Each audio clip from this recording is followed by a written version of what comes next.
Halo semuanya, kembali lagi bersama Candela Course. Kali ini kita akan membahas kisi-kisi atau silabus OSN SMP tahun 2022 pelajaran IPA.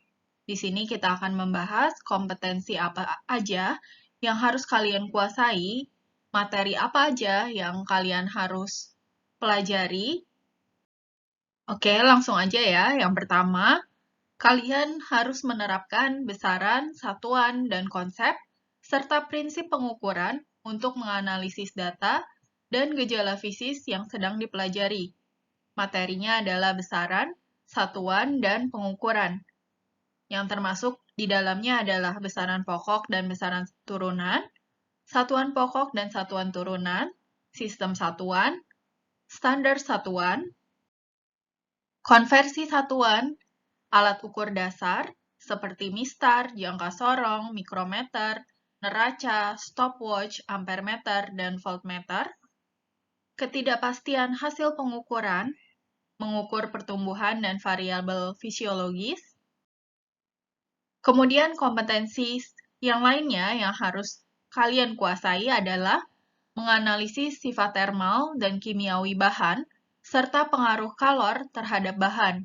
Materi yang harus dipelajari adalah zat dan kalor, di antaranya ada zat dan wujudnya, yang terdiri dari wujud zat dan perubahan wujud zat, titik lebur dan titik beku, titik didih dan titik embun, dan titik sublim. Kemudian ada atom, unsur, molekul, dan senyawa, larutan, campuran, asam, basa, dan garam,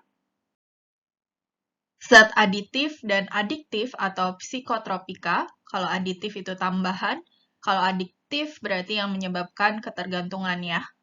Kemudian ada perubahan fisis. Yang pertama ada kalor dan perubahan temperatur, kalor jenis dan kapasitas kalor, ada kalor dan perubahan wujud, dan ada pemuaian. Kemudian perubahan kimia, diantaranya ada konsep reaksi kimia sederhana dan kimia dalam kehidupan sehari-hari. Kemudian ada perpindahan kalor, yang di dalamnya ada konduksi, konveksi, dan radiasi. Kemudian kompetensi selanjutnya adalah menerapkan konsep dan prinsip transformasi dan konservasi energi. Materi yang harus dipelajari adalah energi, termasuk di dalamnya adalah sumber energi, usaha, energi kinetik, energi potensial, transformasi energi, hubungan usaha dan perubahan energi kinetik, hukum kekekalan energi mekanik, daya, metabolisme, yang di dalamnya termasuk ada respirasi dan fotosintesis, makanan sebagai sumber energi. Di sini kalian juga harus ingat, karbohidrat itu setara dengan berapa kalori, menghasilkan energi setara dengan berapa kalori, seperti itu, protein berapa, lemak berapa, dan lain-lain. Kemudian ada pencernaan makanan. Yang selanjutnya menganalisis gerak benda dan pengaruh gaya terhadap gerak benda berdasarkan hukum-hukum gerak. Materinya adalah gerak dan gaya. Di dalamnya ada besaran-besaran gerak, gerak lurus, gerak melingkar, gerak parabolik, jenis gaya, hukum-hukum Newton tentang gerak. Masih ingat ya, hukum Newton tentang gerak ada hukum Newton 1, F sama dengan 0, hukum Newton 2, F sama dengan massa dikali A, hukum Newton 3, aksi sama dengan minus reaksi. Kemudian yang selanjutnya ada pesawat sederhana, kemudian ada gerak pada makhluk hidup. Kompetensi selanjutnya yang harus dikuasai adalah menerapkan konsep dan prinsip mekanika pada zat cair dan menganalisis proses yang terjadi pada sistem biologi. Materinya adalah fluida, di dalamnya ada fluida statis. Fluida statis ini kalian harus pelajari mengenai tekanan hidrostatis, prinsip Pascal, Archimedes, tegangan permukaan, meniskus, dan kapilaritas. Kemudian ada fluida dinamis. Kemudian aliran fluida pada makhluk hidup. Di dalamnya ada sistem peredaran darah, sistem pernafasan, sistem gerak, sistem transport pada tumbuhan. Kompetensi selanjutnya adalah menganalisis konsep dan prinsip getaran, gelombang mekanik dalam teknologi dan kehidupan sehari-hari. Materinya adalah getaran, gelombang, dan bunyi yang harus dipelajari mengenai getaran harmonik sederhana, gelombang mekanik, bunyi, pendengaran, sistem sonar hewan, navigasi pada migrasi hewan. Kemudian menganalisis prinsip dan konsep cahaya dan optika pada alat-alat optik. Tentu saja ini materinya adalah cahaya dan optika. Yang harus dipelajari mengenai cahaya, optik geometrik, optik fisik, alat-alat optik, serta mata dan mekanisme kerja mata sebagai alat optik yang ada pada tubuh kita. Yang selanjutnya menerapkan konsep serta prinsip kelistrikan dan kemagnetan, serta menganalisis karakteristik rangkaian arus. Di sini materinya kelistrikan dan kemagnetan. Yang harus dipelajari listrik statis, diantaranya ada gejala elektrifikasi, muatan listrik, dan hukum Coulomb.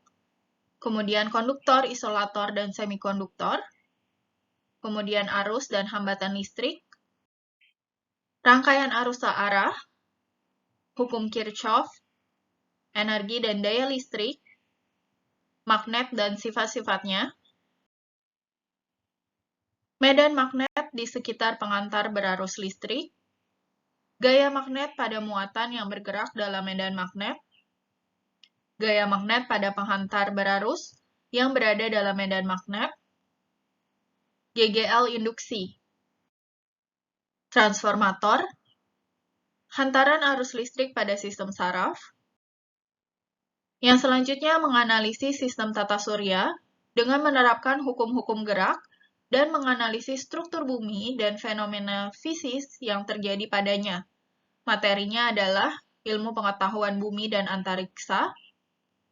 Yang harus dipelajari adalah sistem tata surya, matahari, bumi, dan bulan, struktur bumi, fenomena gempa, gunung api, dan tsunami, atmosfer. Yang selanjutnya menganalisis data ciri makhluk hidup, asal-usul makhluk hidup, dan faktor-faktor biotik dan abiotik yang mempengaruhinya. Materinya makhluk hidup dan lingkungannya.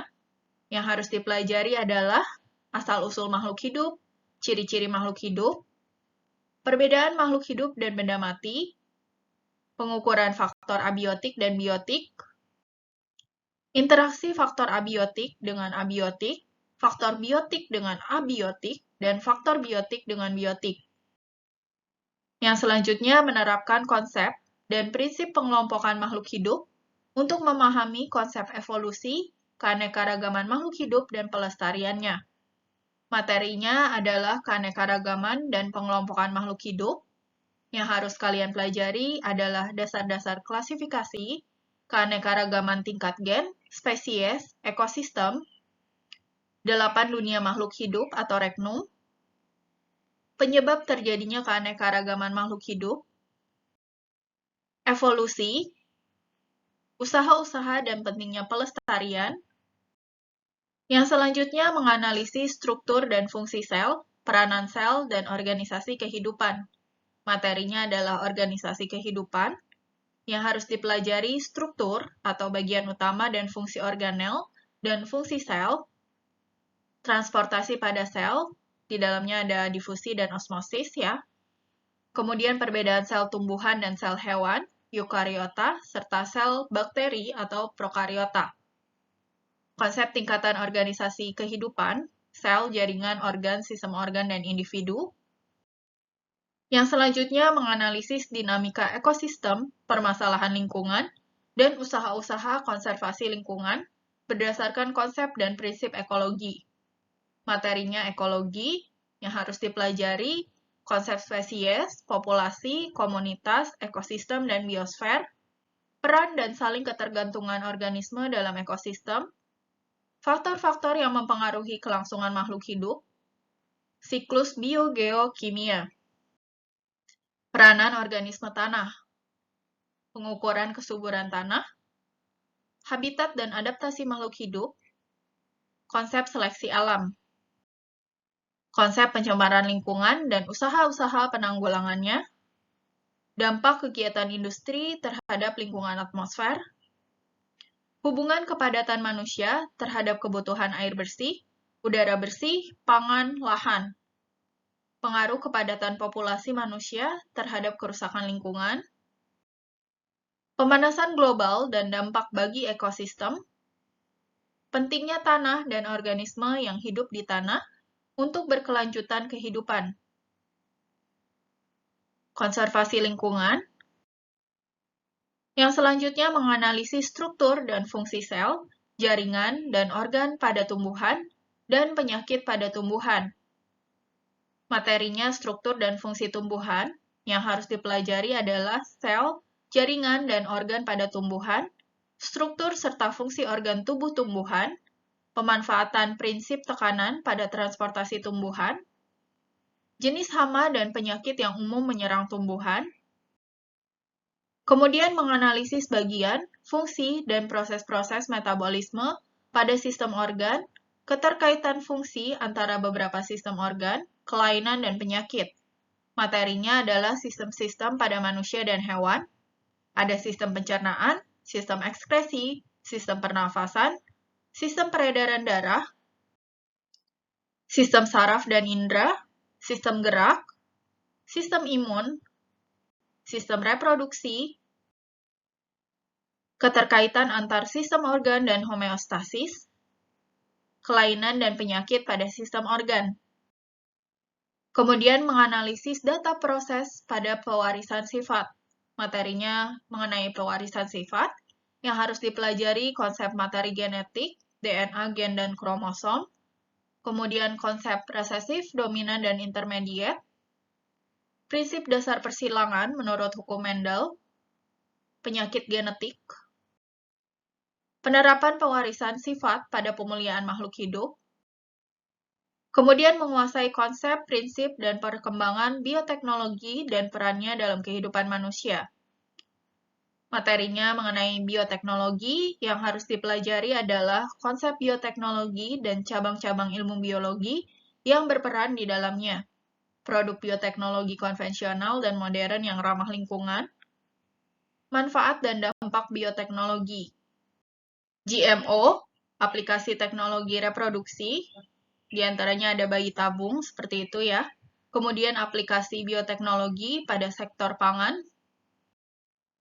kemudian menganalisis data forensik untuk memecahkan kasus kriminal dan sengketa, ini adanya di tingkat nasional, materinya mengenai forensik, yang harus dipelajari adalah penerapan sains untuk pengungkapan kasus kriminal, sidik jari dan sidik jari DNA, identifikasi dalam forensik, penentuan jenis kelamin, tanda-tanda kematian, jenis-jenis kematian, penyebab dan cara kematian, perkiraan waktu kematian korban, pemeriksaan korban kriminalitas, pengambilan sampel di tempat kejadian perkara, kemudian ini juga yang tingkat nasional, melakukan eksperimen, menganalisis data, dan mengkomunikasikan hasil eksperimen.